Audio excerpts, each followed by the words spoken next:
어쩜 이렇게 시간이 안 가는지 정말 버스 안에서 고인 이불 속에서 고인은 언제나 너에게 고인.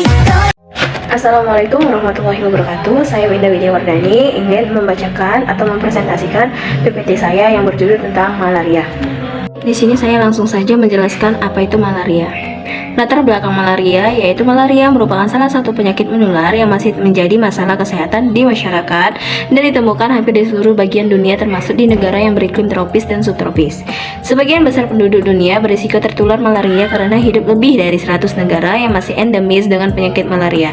Swedarto 2011.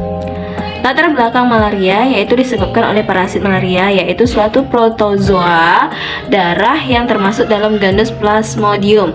Parasit ini ditularkan melalui gigitan nyamuk Anopheles atau betina yang merupakan vektor malaria. Terdapat 4 spesies Plasmodium yang menjadi penyebab malaria pada manusia, yaitu Palladium falciparum, Plasmodium vivax, dan Palladium malariae, dan Plasmodium ovale.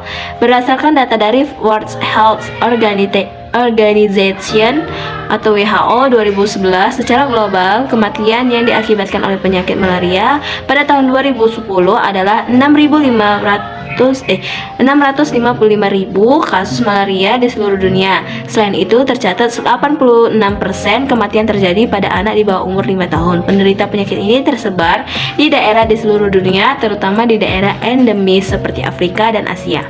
Penjelasannya, malaria merupakan salah satu masalah kesehatan masyarakat yang dapat menyebabkan kematian terutama pada kelompok risiko tinggi, yaitu bayi, anak balita, dan ibu hamil. Selain itu, malaria secara langsung menyebabkan anemia dan dapat menurunkan produktivitas kerja.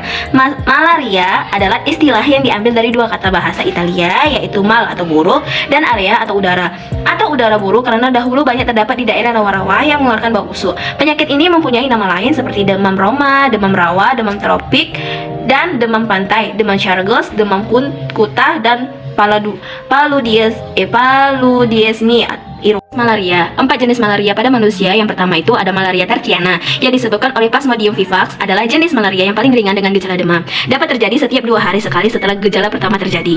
Yang kedua itu ada malaria tropika yang disebabkan oleh Plasmodium falciparum, merupakan penyebab sebagian besar kematian akibat malaria. Yang ketiga itu ada malaria quartana yang disebabkan oleh Plasmodium malariae, memiliki masa inkubasi lebih lama daripada penyakit malaria tertana atau tropika. Yang keempat itu ada malaria ovale yang disebabkan oleh Plasmodium ovale. Gejala dapat timbul sangat mendadak mirip stroke, disertai gejala malaria yang berat. Sebab malaria disebabkan oleh protozoa terdiri dari 4 plasmodium jenis spesies, yaitu 1 Plasmodium vivax, memiliki distribusi geografis terluas mulai dari wilayah beriklim dingin, subtropik hingga daerah tropik. Demam terjadi setiap 48 jam atau setiap hari ketiga pada siang atau sore. Plasmodium falciparum atau Plasmodium ini merupakan penyebab malaria tropika secara klinik berat dan dapat menimbulkan komplikasi berupa malaria celebar dan fatal. Yang ketiga itu ada Plasmodium ovale. Masa inkubasi malaria dengan penyebab Plasmodium ovale adalah 12-17 hari dengan gejala demam setiap 48 jam, relatif ringan dan sembuh sendiri. Yang keempat itu ada Plasmodium malariae, merupakan penyebab malaria quartana yang memberikan gejala demam setiap 72 jam. Malaria jenis umumnya terdapat pada daerah gunung, dataran rendah, pada daerah tropik, biasanya berlangsung tanpa gejala dan ditentukan secara tidak sengaja.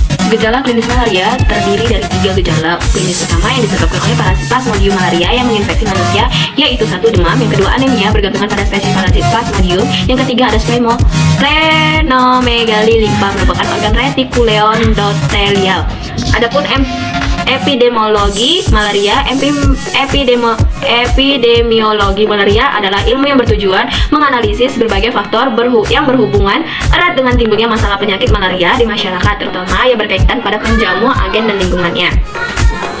Faktor yang mendukung selain faktor dari perilaku nyamuk Anopheles sendiri, terdapat faktor lain terjadi penularan pada penjamu definitif yang dijabarkan sebagai berikut. A. Umur nyamuk semakin panjang, umur nyamuk semakin besar kemungkinan untuk menjadi penular atau vektor malaria.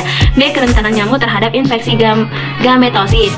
Yang C. Frekuensi menggigit manusia. Yang D. Siklus gonotropik, yaitu waktu yang diperlukan untuk matangnya telur sebagai indikator untuk mengukur interval menggigit nyamuk pada objek yang digigit. Syarat nyamuk yang menyebabkan malaria yang pertama itu tingkat kepadatan Anopheles sekitar pemukiman manusia yang sesuai dengan kemampuan nyamuk antara 2 sampai 3 km.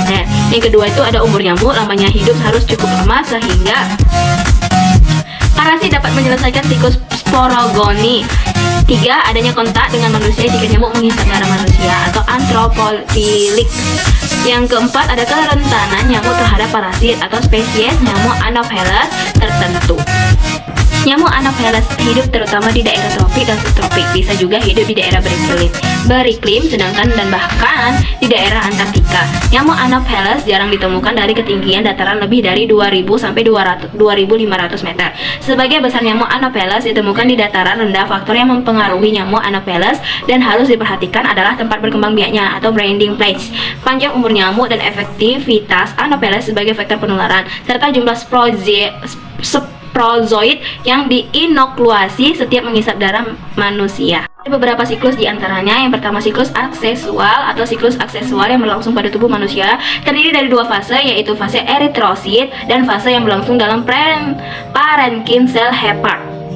Yang kedua itu ada siklus seksual yang berlangsung dalam tubuh nyamuk yang menghasilkan sporozoid atau parasit yang sudah siap untuk ditularkan oleh nyamuk kepada manusia. Pengaruh lingkungan pada penyakit malaria, yang pertama lingkungan fisik, yang kedua lingkungan biologis, yang ketiga lingkungan sosial, yang keempat lingkungan sosial budaya, yang kelima lingkungan kimia. Cara penularan penyakit, yang pertama itu penularan secara alami, dan kedua penularan yang tidak alami. Cara pencegahan malaria, yang pertama pencegahan penyakit malaria dilakukan terhadap perorangan maupun masyarakat dengan cara sebagai berikut. 1. Mengobati penderita dan penduduk yang peka dan berdiam di daerah endemik.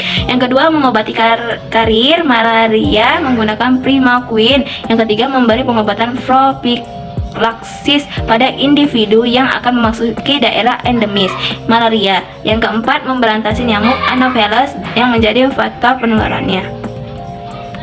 Apa ada yang ingin bertanya? Nah, sekian dari PPT saya tentang malaria. Apabila ada kesalahan dalam berkata ataupun kesalahan dalam penulisan, saya meminta maaf. Billahi taufiq walhidayah. Wassalamualaikum warahmatullahi wabarakatuh. Bye-bye.